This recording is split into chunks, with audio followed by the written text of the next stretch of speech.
We'll call the meeting to order. May we have a roll call, please? Yes, sir. Dr. Bofi? Present. Mr. Davis? Present. Miss Edmonston? Here. Mr. Garvey? Here. Miss Holloway? Here.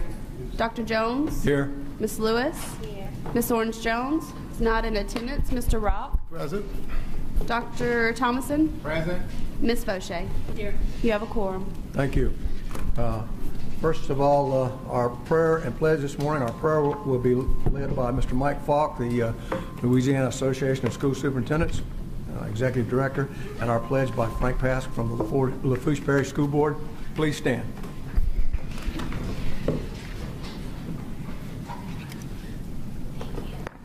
Join me in prayer, please. Gracious Father, we thank you for this day. We thank you for the reason that we're joined here together, and that's to look at furthering the educational programs in our state. Pray that you be with each one of these members as they make decisions. Pray that you be with us, Lord, and direct our steps daily. Forgive us where we fall short and fail you. All these things we ask in the precious name of your Son, Jesus Christ. Amen. Amen. Please face the flag. I pledge allegiance to the flag of the United States of America and to the republic for which it stands, one nation, under God, indivisible, with liberty and justice for all.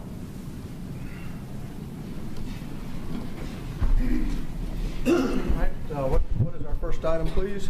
First item is approval of the agenda. I have a motion to approve the agenda. Mr. Rock, second. Dr. Thompson. Any objection to the motion?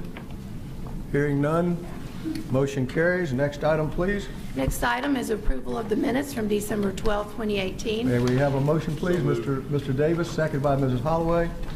Any objection to the motion? Hearing none, motion carries. Next item, please. Next item is consideration of the board officers for BESE. All right, the floor is open for nominations. Yes, I move that we keep the slate that we have right now. Do I need to name who's what? No, I think we can do it with just that. Do we have a second to that? Second. Second by Mr. Garvey. Do we have any discussion? Or any other I'm sorry, do we have any other nominations? Do I have a motion to close nominations? Mrs. Holloway, and do I have a second for that? Mr. Rock, any objection to that motion? Hearing none, motion carries. So let's see, with that I assume that it's by acclamation. Is that all right? So that is done. Thank you for the honor of serving you for the third year in a row. I promise you won't have to have it for a fourth. So. But it's an honor and a privilege, and I want to take a moment to say that serving on this board has been one of the highlights of my life. I have to tell you that I was really pleased to see the article in the Advocate the other day. I don't know how many of you saw it, where it mentioned how much work we got done and how quietly we got it done. And I think that's a tribute to all of you, and you're just a wonderful group. All right, next item, please. Next item is a report by the State Superintendent of Education. Mr. White. Thank you. Members, we went over this a little bit yesterday, but I wanted just to forecast upcoming policy making. Note that the legislative session will be starting in about 2.5 months, and as anyone who has not been vacationing on Mars is aware, there will be a discussion of a teacher pay raise and the MFP as part of that process. I want to just talk through a little bit about the kind of process going forward. First, at some stage in February, there will be an MFP task force meeting, and recognizing that that body does not make binding recommendations, it's been the board's policy to take their recommendations very seriously. And whether that happens before or after the governor issues his executive budget, we don't know, but that will be on February 22nd. Now, there will be a lot to look at there. And I do think it's important that all of this be seen as one picture of how the education system is funded. The MFP is far and away the most important piece of that, but not the only part of that. And I do suggest that we look at early childhood funding. I suggest we look at funding for non-public schools, not so much scholarship funding, but the amount of other aid that non-public schools, textbook aid, cafeteria aid, and such that they receive as well. So that this is a bigger picture that we'll have to look at. But ultimately, you will need to make a recommendation on the MFP. The governor has been very explicit, both in public as well as in meetings with me, about what he would like to see. He would like to see a $1,000 across-the-board pay raise for teachers and other educators, a $500 across-the-board pay raise for support staff, and then additional funding to assist school systems with their ongoing obligations as well, above and beyond that. The task force, the board will have to make their own decisions about that. I think it's certainly wonderful that there seems to be bipartisan support for the pay raise. I certainly hope that we will reach a point where the legislature will agree to increase the pay of teachers. And at the same time, I know there's a lot of discussion about how that gets done and how child care, pre-K, non-publics, and others factor into the financial picture for the state's budget. And those are not easy issues to work out. So I hope that through this process we get there. The last thing I should say is it is almost inevitable that we send across the way an MFP that does not perfectly meet the terms and demands of every legislator. And it is highly likely, I believe, that the MFP that in its original form will be sent back to the board for adjustments. I'm not saying that that's going to happen, but I'm saying it's possible that it could happen. And so we need to know that we are launching a process rather than concluding a process. And look forward to working with Mr. Davis on this and the MFP task force, of course, President Jones and others. So I thank you, members, and look forward to the process. Thank you. Mr. Chairman, a question for the superintendent. Has there been any talk from the governor's office about increasing the money that we have set aside for dual enrollment? We have not discussed other parts of the MFP, but I would say that if you look at where there are oversubscribed, fully tapped costs within the MFP, it is clear that dual enrollment needs reconciliation. Now, we talked about this at the last joint meeting with the Board of Regents in December. Whether that means new funding, whether it means legislation to make better use of current funding, we have to resolve this because we have, too many students who need the service. I'm sorry? I would wholeheartedly agree. Yes. And there are places like St. Bernard where the local circumstances, I think, are so positive. There's local leadership that's moving on the issue to provide low-cost dual enrollment. But it's spotty around the state, and we have to get to a point of greater consistency and greater availability. So I hope that that's an issue we'll work on either in the session, not in the MFP, or maybe there's more we can do in the MFP. I appreciate you raising it. I think it's really important. Any other board member have a comment?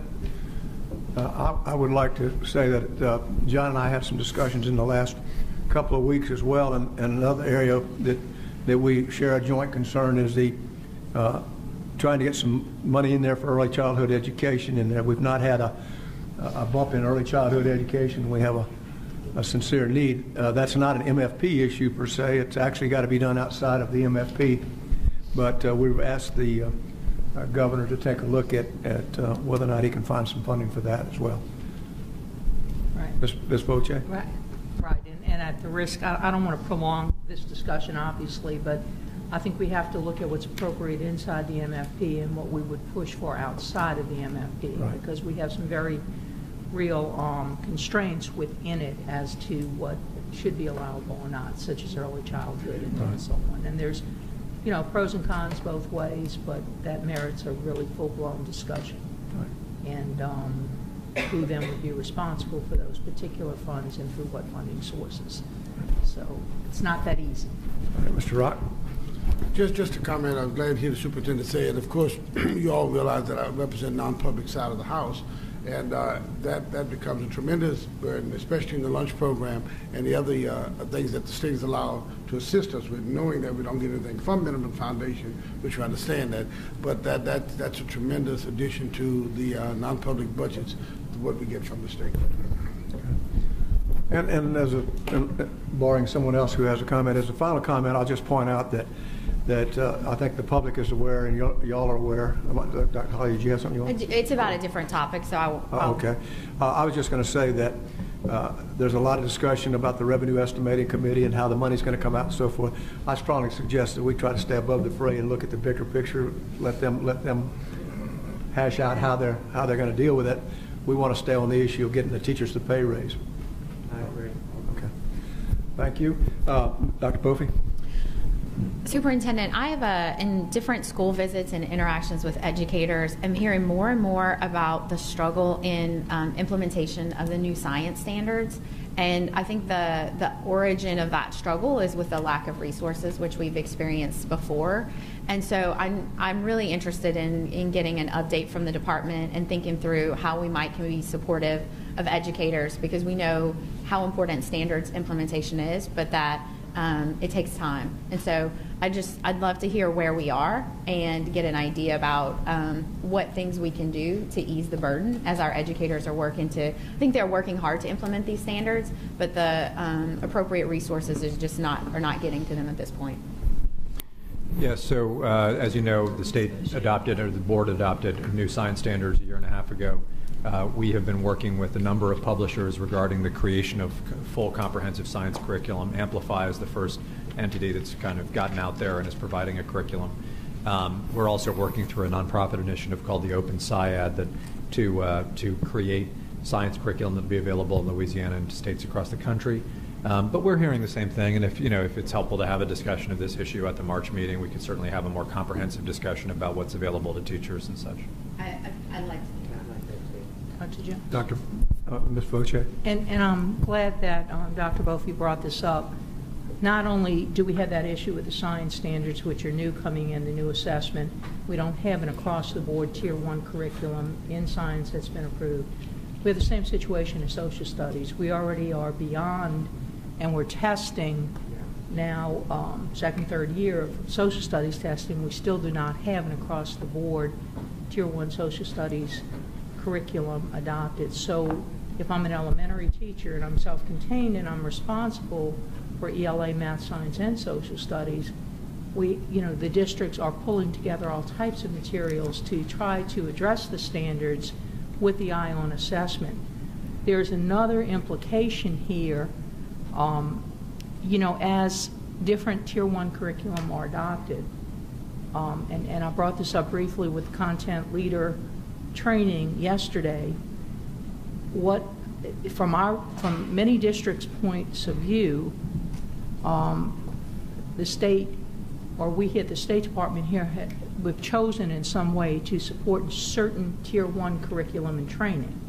For example, in mathematics, the Eureka, and in ELA, the guidebooks. If districts are choosing a different Tier 1 curriculum, there's very little support in content leader training. In fact, there's none at the present, and I know that Superintendent White has said that there'll be some changes made with that hopefully this summer. But I don't want the same thing to happen in the science and social studies realm if we get to that point.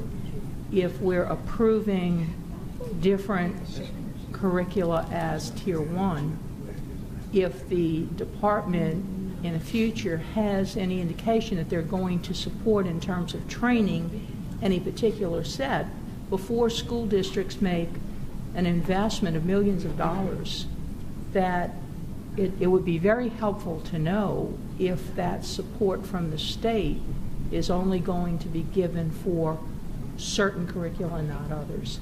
So I think in conjunction with that adoption, the discussion with training that's available or whatever, if that's going to be the path we're going to take, that discussion needs to be taken simultaneously before the districts make final decisions and invest hundreds of thousands and in some cases millions of dollars, and find that there's very little support from the department for those particular decisions that have been made.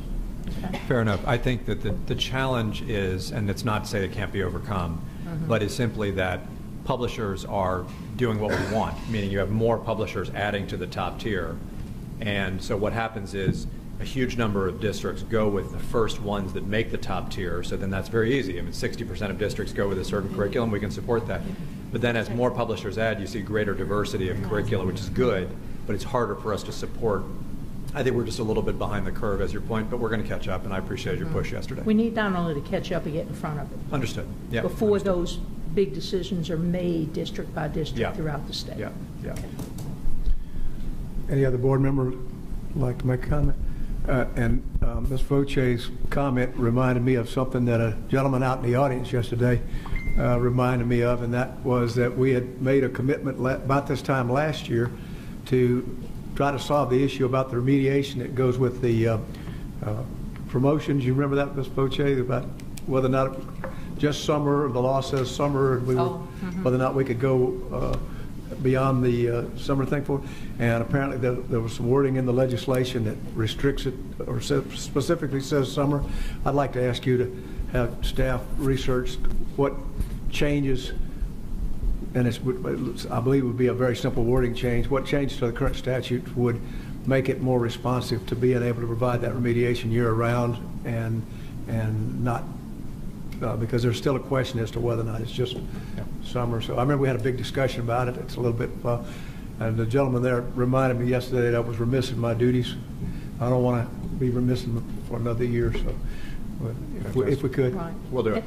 And Superintendent, I guess what I'm asking, I started the discussion by asking that social studies also be addressed at that next meeting as well as the science, okay? Yeah, I do think they're different animals in that I think the availability of the type of curriculum you're describing is just as a matter of the industry is very different for reasons that we can get into. But nevertheless, I appreciate the thinking.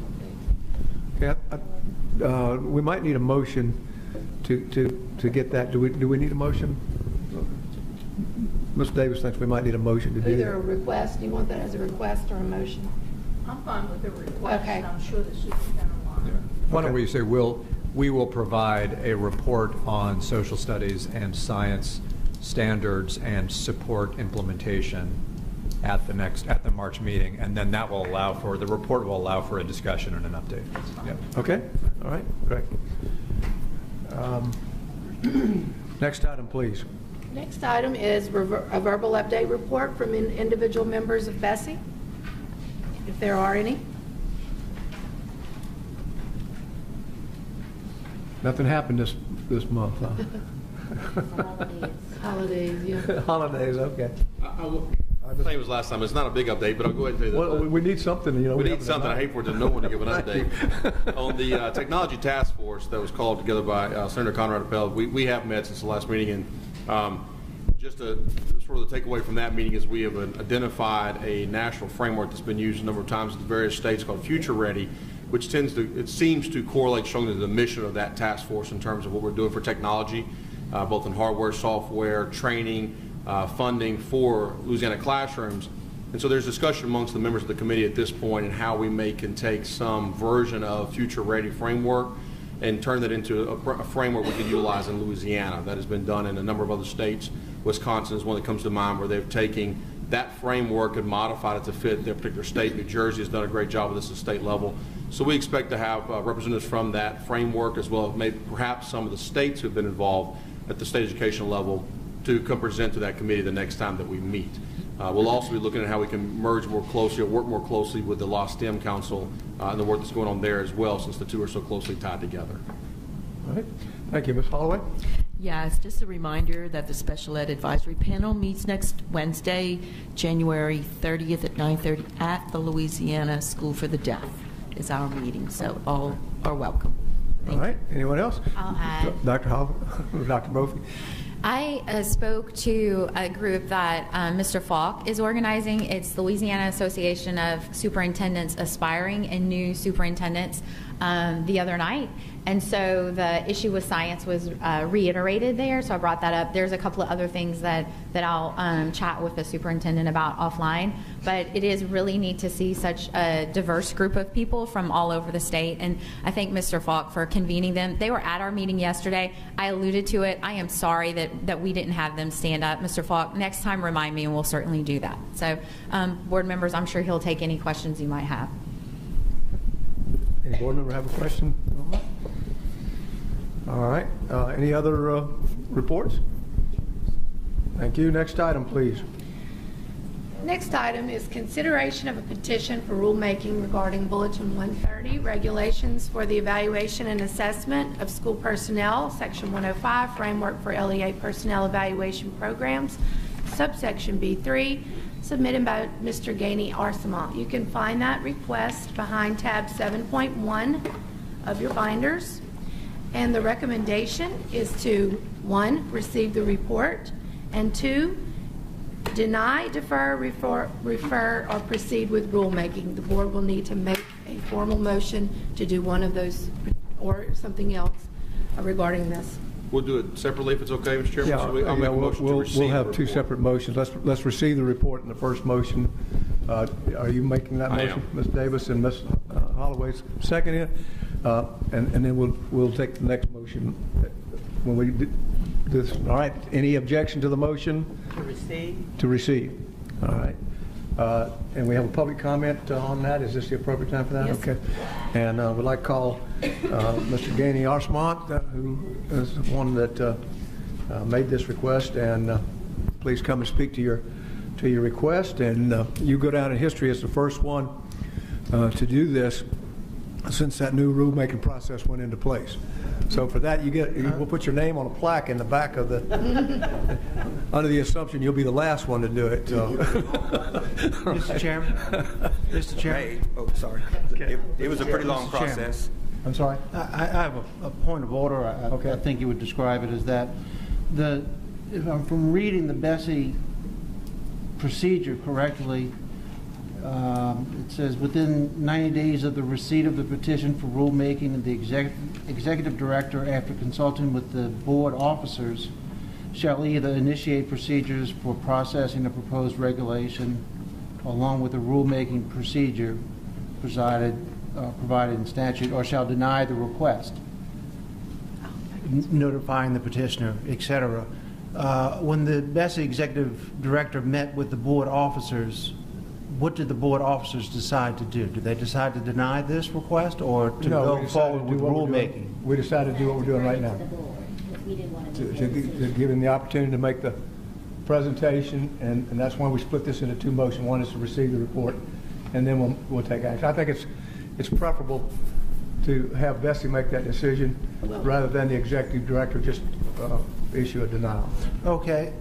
Yeah, the board has to rule on it, but the recommendation was to come from the officers, and they, at this point, deferred on making a recommendation until it came to the board, and so they're leaving that to your Okay. prerogatives. Maybe we should consider adding something in there that notifies the BESE members in advance of a board meeting, in advance of the agenda coming out for a board meeting, that such action is taking place and is going to be coming to us. Okay. You want it beyond the 10-day notice then? Yes. Okay. Okay, we can do that. This is not going to be a real frequent occurrence, I don't believe, but it could be. Who knows? Depends on how active Mr. Arsamont is. All right. We okay with that, Mr. Garvey? All right. So let that be noted in the future that when we give you direction, you let the rest of the board know what that is, and that's my error. All right. Good morning, members, and thank you for allowing me the opportunity to offer my petition regarding the observation portion of teacher evaluations.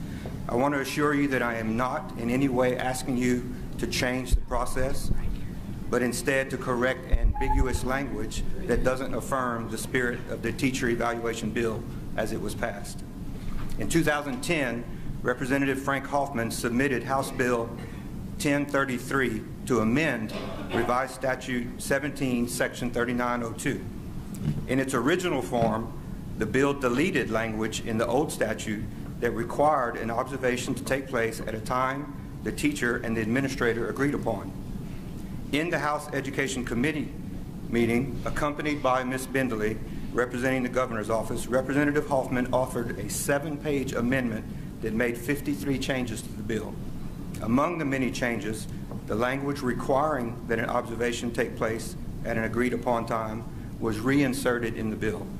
In its final state, the bill requires a pre-observation conference to discuss any relevant information, an agreed upon time for the observation to take place, and a post-observation conference to discuss the results. BESE's policy regarding teachers' evaluations as promulgated in Bulletin 130 states that an observation shall include a minimum of 2 observations per academic year and may include more observations, particularly for teachers or administrators that are not meeting expectations. And this is my emphasis, at least one of these observations shall be announced and shall include a pre- and post-observation conference. In the written response to my formal petition, LDOE asserts that BESE is within the authority to promulgate the rule in accordance with Revised Statute 17, Section 3902B, which states that the elements of the evaluation and standards for effectiveness shall be defined by the board pursuant to rules and regulations promulgated for such purpose. Such rules and regulations shall require that, and this is LDO's emphasis, at a minimum, local evaluation plans contain the following elements: 1, a job description; 2, a professional growth plan; 3, observation and conferencing; 4, classroom visitation; and 5, measure of effectiveness. Furthermore, it states that BESE is within its authority to require a minimum of 2 observations, with at least 1 being announced. I do not dispute BESE's authority to require as many observations as it would like. However, the department's response appears to blur the lines between the local district's evaluation plan and the actual evaluation process defined in statute, which states, among other things, the observation shall occur at a time and place established in advance. If it wishes, BESE could require that each teacher and administrator undergo 5, 10, or even 20 observations. However, each of the conducted observations must meet the minimum requirement as set forth in statute. To do otherwise would deny the person being evaluated any opportunity to provide pertinent information in a pre-observation conference, and forces that person into a defensive posture in the post-observation conference, if a post-observation conference even takes place. I urge you to consider taking action to correct this language in an effort to facilitate an evaluation process that is conducive to improving instructional outcomes. Again, thank you for allowing me the opportunity to present my position, and I look forward to hearing your motion to move forward on the rulemaking. Let me do a little housekeeping for it. I think we made the motion, but I don't think I ever asked, was there any objection to the motion to receive the report? Okay. Hearing none, that motion carries. Now we're back on the I wanted in the record that we actually did take action. Mr. Garvey, would you like to speak? Mr. Chairman, what motion is currently on the floor now? The motion on the floor right now was to receive the report. Now, we've received the report. He's made his thing. Now I will entertain a motion to deny or approve or defer. Can we defer? Or refer. Or refer, excuse me. You can refer it to committee for next month, next meeting. I just need clarification on exactly what's the current practice. Maybe Ms. Boucher or even Ms. Holloway could give some insight on what's actually done with these observations. Okay, let me get a motion on the floor. And so is your motion then to deny? Are you making that motion? Dr. Jones, can we just have a discussion in receiving the report? Well, let's get a motion on the floor so that we have an ability to actually discuss it. We need to get a motion. Dr. Jones, we could probably discuss this under the existing motion to receive and then move forward from that point. Yes. Okay, all right, we'll do that then. Okay. Yeah. However, and then I would just point out that Ms. Hunt from the department is here. I'm sorry? Ms. Hunt is here if we have any. Joan Hunt is here. Yeah, I would like to have Ms. Hunt come to the table. And who else are you saying? I think primarily Ms. Hunt. It depends on the board member's questions. Yeah, okay. All right, and so I'm going to open the floor now if anyone wants to be recognized to ask a question. I had a question on what's actually done, like in procedure. So pull the mic a little closer, please. My hearing is really getting bad. So if Ms. Boucher or Ms. Holloway could just help me understand what's the difference between these two recommendations from Mr. Arsamont? Like I can do it if you I guess I'm not really understanding. Is this something that's in practice with the pre and post conference? Are they notified in advance? Like what's the practice of this particular situation? Let me see. I think I can clarify the issue. The issue here is that according to Mr. Arsamont's understanding of the statute, it would require that any time we did an observation of the it had to be announced, or an evaluation had to be announced. I think our position, or the DOE's position, is that only one of those is required. The rest of it, that we can have more than one, and they don't all have to be pre-announced. I think is that essentially the issue? That's the gist of it, yes. Okay. So now, would you like to add to that, or Ms. Voce, would you like to add to that? Or? I'd like to hear from Ms. Hunt first. Yeah, that's what I was kind of. Ms. Hunt, did I state that pretty accurately as to what the issue is from your perspective? Yes. Okay. Is your mic on? That one's a pretty... Oh, now it's even greener. Okay, I'd like to read from 173902B4, which is in that same section about the observation. That's page 5 of your packet. Yeah, classroom visitation. The evaluator may, on his own initiative or upon the request of a teacher administrator he has evaluated, periodically visit the teacher administrator to monitor progress towards achievement of professional growth plan objectives and provide support or assistance. So this part of that same law allows the evaluator, as it says, either on the request of the teacher or on the evaluator's own initiative, to periodically visit, make a classroom visitation. So to me, that gives BESE the authority to require more visitations, and that nothing about this says that the visitation has to be announced or that there has to be a pre or post conference. Shan, where on page 5 is that? That's number 4. Number 4? Yes. Okay. Right underneath the highlighted portion of it, the next one under there. You got it, John?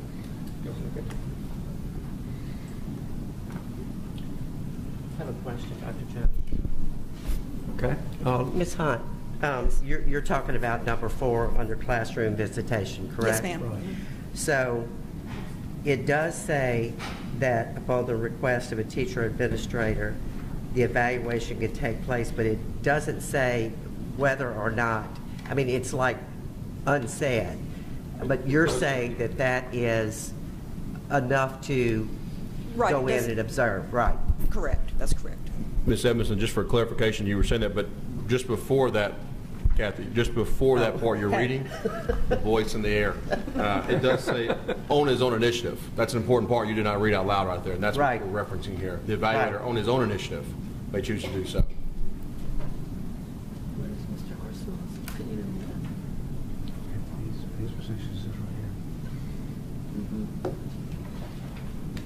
Any other questions? You know, this gets a little complicated for those of you that don't deal with it on a regular basis, because there is a difference between an observation and an evaluation. And sometimes, if you know, on a casual glance, you might think that they're one and the same, but they're not. And I think the issue here is the observation. And Mr. Osmond's position is that if a principal wanted to come around to do an observation on a teacher, he or she would have to tell that teacher ahead of time when he planned to do it. Can I comment to that point? Sure. No, my issue is with the evaluation itself. The evaluation itself. What you're describing is like a snapshot. I have no opposition to that.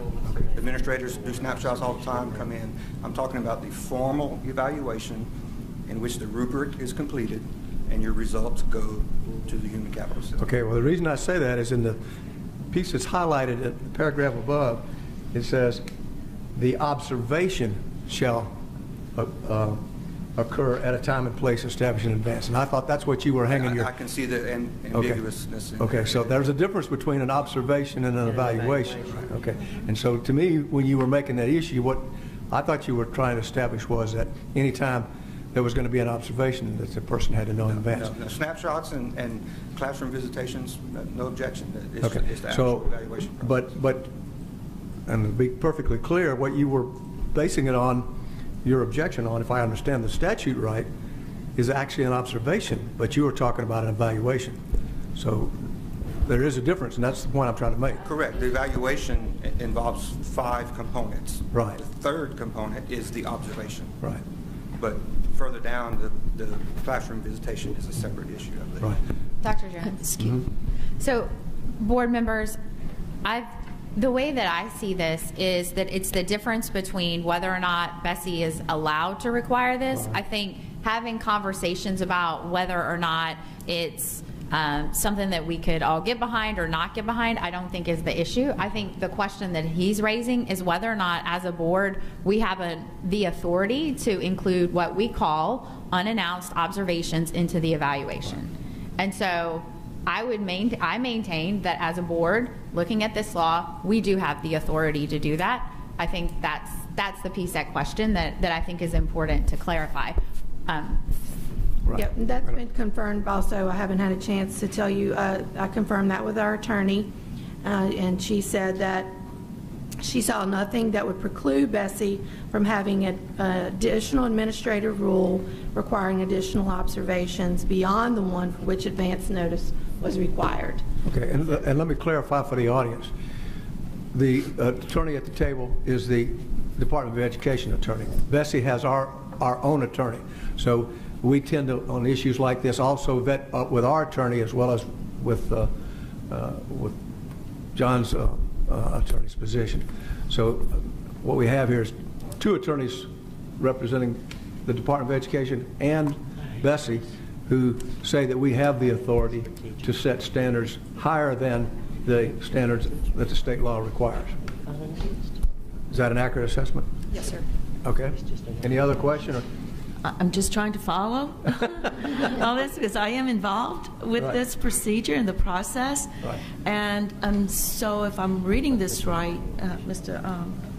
Orsimon, is that you're objecting to unannounced in the evaluation? An unannounced formal evaluation.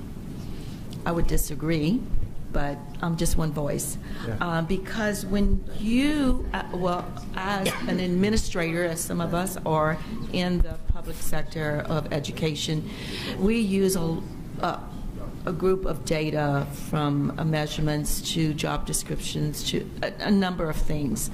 And to not include an unannounced seems to not be conclusive of the whole evaluation.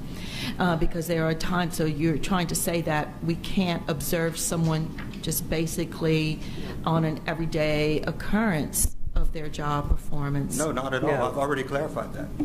Unannounced. What you're referring to is classroom snapshots, visitations.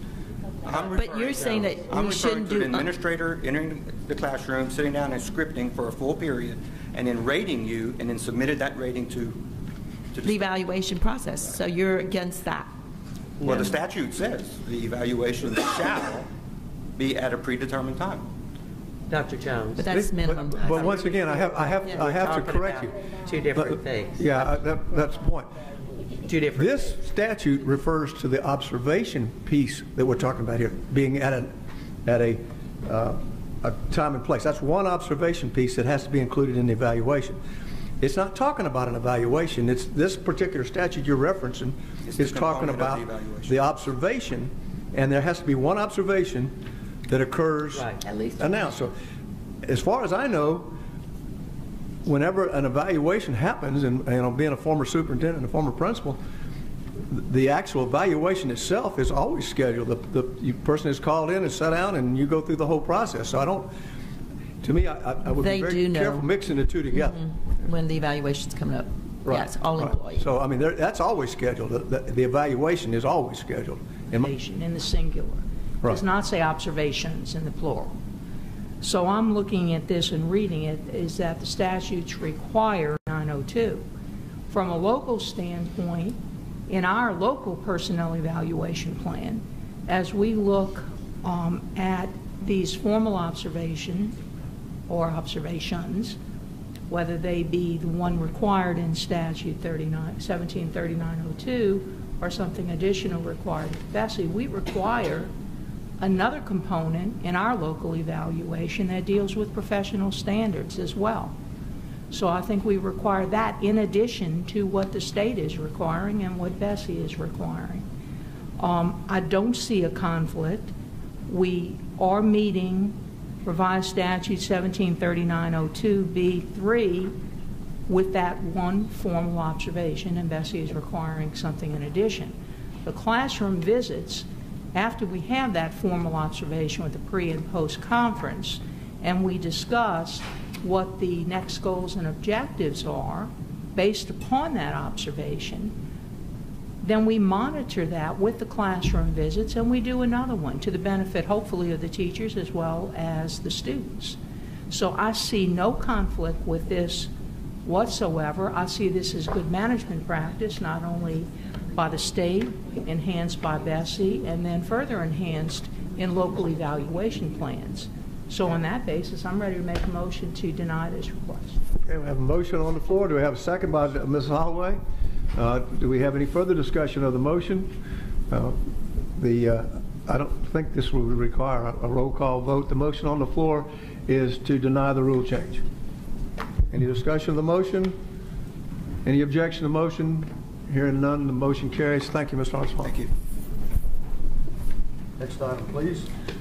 Next item are board committee reports. Academic Goals and Instructional Improvement Committee, Dr. Bofi. On behalf of the Academic Goals and Instructional Improvement Committee, I move to approve motions 1 through 15, noting that motion 15 is a notice of intent. We have a second? Ms. Voce, I thought you were in trouble there for a second. I showed up twice. That's good. All right, we have a motion and a second. Is there any objection to the motion? Hearing none, the motion carries. Next item, please. Next item, 8.2, Administration and Finance Committee, Mr. Davis. On behalf of the Administration and Finance Committee, I move to approve motions 1 through 22. All right, let's see if you're any more successful. Second. I got your back, Mr. Davis. Dr. Bofi seconds. All right. Any Use motion on motion 19. All right. Let the record reflect that Ms. Voce recuses on motion 19, if I heard right. And Ms. Holloway, same one? Same thing for me. I mean, not Ms. Edmondson. That's okay. 19. Yes. All right. Ms. Yes, Holloway. motion 19, yes. See, I was right. Anyone else need to recuse on that one? All right. Any objection to the motion? Hearing none, motion carries. Next item, please. Next item, 8.3, Educator Effectiveness Committee, Ms. Holloway. On behalf of the Educator Effective Committee, I move to approve motions 1 through 11. All right. May we get a second? Second. All right. I'm going to take the second from Mr. Thompson because he's so quiet. He just kind of waves at me there. We're going to take him for the second on that. Any discussion? Any objection to the motion? I'm so sorry. We actually can't take Dr. Thomason because he's recused. You're recusing. Okay. You want my second now? On second thought, I'll take Dr. Bofi. 1 second. 1 second. I decided, since it was just a motion to receive that report, that I'm not going to recuse. So. Gotcha. Oh, okay. Good. He's not going to recuse. So let the record reflect that he's not recusing and he is the second to the motion. All right. Any objection? Hearing none, motion carries. Next item, please. Next item, 8.4, School Innovation and Turnaround Committee, Ms. Lewis. On behalf of the School Innovation and Turnaround Committee, I move to approve motions 1 through 7. A second for that? You're having the same kind of luck Dr. Bofi had. Can I get a second here? Mr. Rock, okay. Any discussion? Any objection to the motion? Motion carries. Next item. That concludes your agenda. Thank you. Great meeting.